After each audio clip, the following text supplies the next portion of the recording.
Hey there folks, welcome to Spectrum Pulse. We talk about music, art, and culture. And today we're going to be talking about the sophomore album from Savages, titled Adore Life.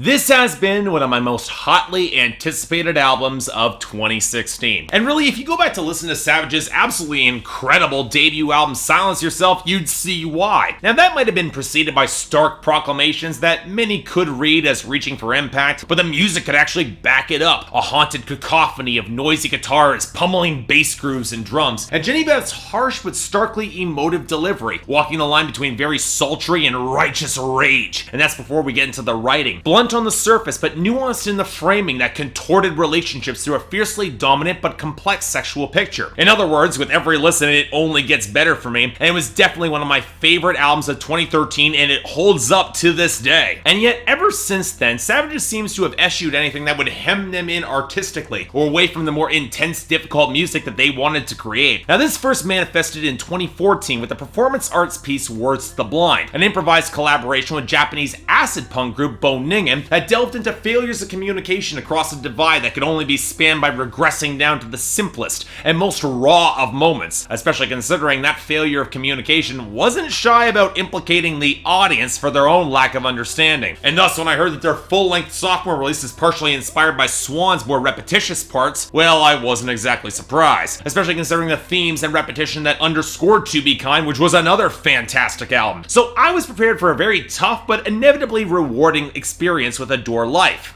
Did I get it? Well, okay, I gotta be blunt here. I did have some reservations going into this album, given the somewhat mixed critical reception that it has received. But let me start out by saying that Adore Life by Savages is indeed a very good, even great album. And yes, it's aiming to do something very different than Silence Yourself, which provides enough justification, in my view, for the slight shift in sound to the point where I feel that history will be a lot kinder to this album than some critics are today. That said, the album that I was reminded most of when listening through Adore Life was not any post-punk or even rock albums altogether, but a country album, Pageant Material by Casey Musgraves, which is indeed a great album from last year, but when placed in comparison with her star-making, more viscerally grabbing debut album, Same Trailer, Different Park, which along with Silence Yourself were among my favorite albums of 2013, it's just not the same level Adore Life is. Not so much a sophomore slump, but ultimately it'll be an uphill battle to see if this record will have the same staying power as that debut did. So okay, how the hell did all that happen? Well, part of it is Jenny Beth herself, where the first notable changes are. The debut material was a lot more martial and harsh, opting for a much harder edge in the content and in the delivery. Adore Life, on the other hand, requires Jenny Beth to be more subtle and melodic, which has her moving into her upper range in the more sultry, expressive tones that you only got snippets of on Silence Yourself. And for the most part, she kills this. The high notes that end off Adore, the raw twist in the vocal line on I Need Someone New, how well she shows dimension on the paradoxically elated sad person, the frustrated bitterness of That Is What You Get, and the exhausted mantra-like quality of Mechanics. What gets a little bit weird is the vocal production, and that while some of her words are more audible in comparison with her debut album, her vocal production and layering doesn't always seem to match well with the rest of the instrumentation, either with a little bit too much reverb or just not enough, so that her vocals can feel plastered on or recorded separately and not quite as immersive. In fact,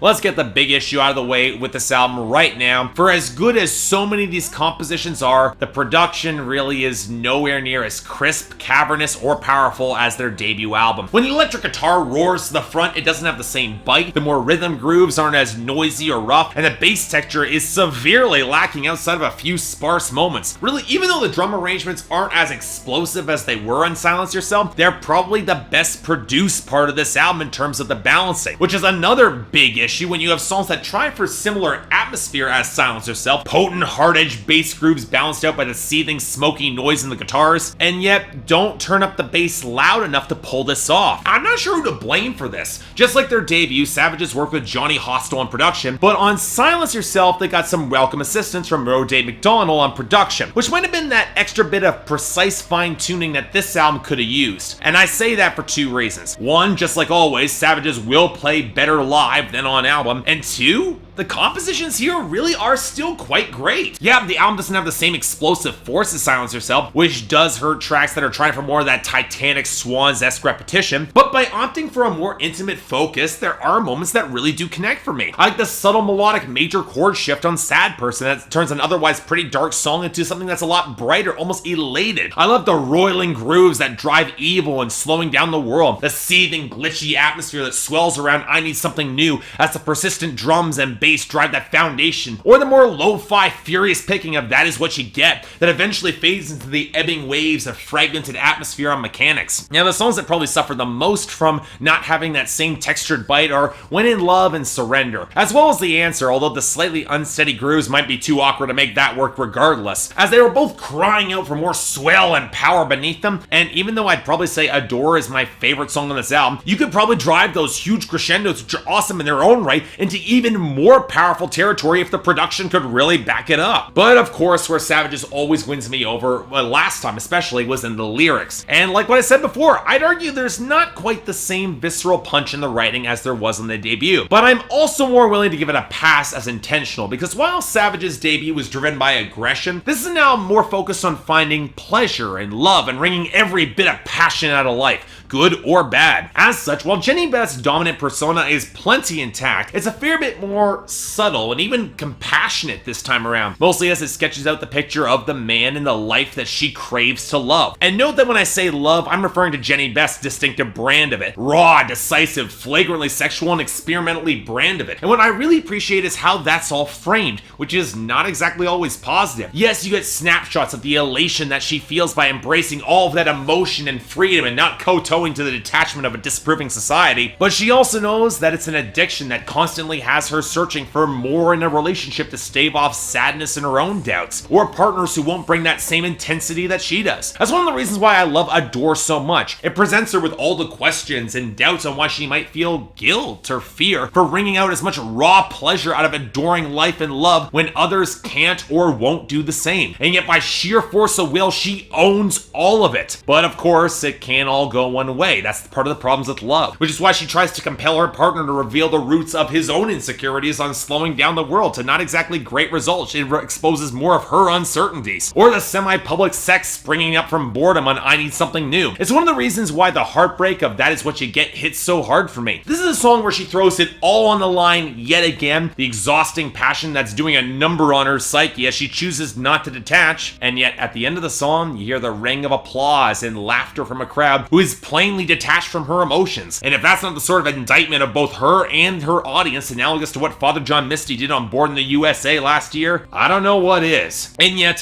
while I love the plain-spoken admittance of what Jenny Beth needs out of these relationships, that addictive passion she has, it highlights a subtle issue in the writing that ties into the weaker production, and that's the language. Quite simply, while the subject matter is more subtle, the writing didn't quite advance to the same level with it, either not having the impact you got with songs like Hit Me or Strife or Shut Up or No Face off of Silence Yourself, but similarly not having the subtlety to add layers to support the more restrained presentation. It was what makes the songs like The Answer or When in Love or Surrender lack some impact for me. The framing is more complex as they describe the very real uncertainties in this relationship she's pouring so much into, but the poetry either doesn't go stark or harsh enough to drive those mantras, or going complex enough to add more detail. As it is, I can see why some critics branded the writing as less anthemic and more repetitive, which to me isn't entirely fair, but I did find myself looking for more here that doesn't really materialize. In other words, while I really do like this album, it doesn't quite have the same grip on me that Silence Yourself did. It's not nearly as immediate, it doesn't give me that same thrill. And in a sense, you're never going to recapture all of that. Part of the debut's impact was indeed surprise. But I do feel with heavier, more textured production, or even slightly sharper writing, or maybe even giving these songs more room to breathe and really explode, this could have been one of the best of the year instead of just being a really great album. So for me, it's an 8 out of 10 and definitely recommended, but I challenge you all to check out Silence Yourself first if you haven't already. Otherwise,